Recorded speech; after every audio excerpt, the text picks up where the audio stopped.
Някои познават глад, опасност и болка, други само изобилие, сигурност, топлина.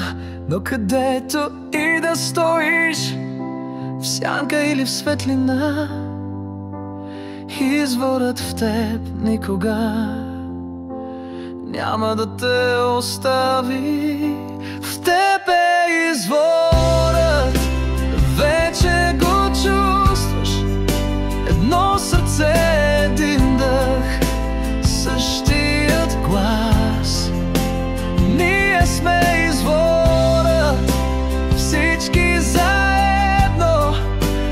Никой не е по-голям, никой не е малък.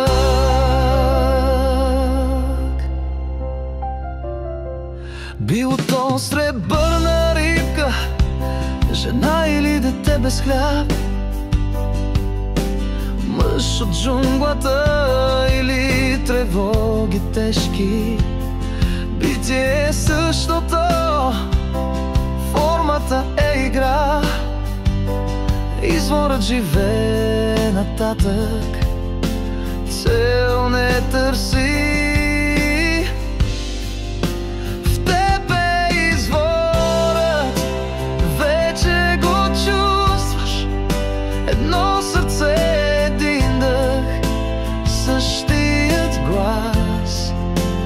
Ние сме изворът, всички заедно. Никой не е по-голям, никой не е малък.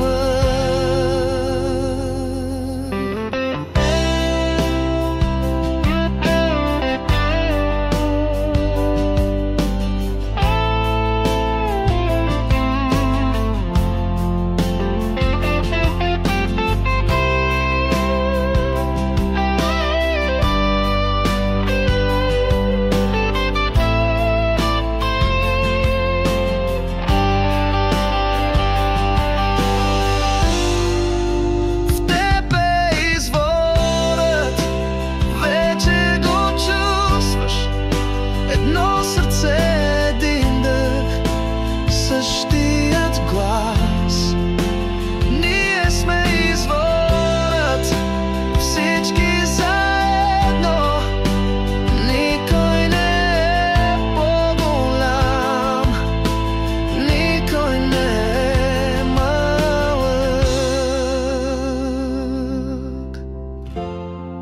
Не е нужен билет, пари или план. Изворът е свободен, идва сам.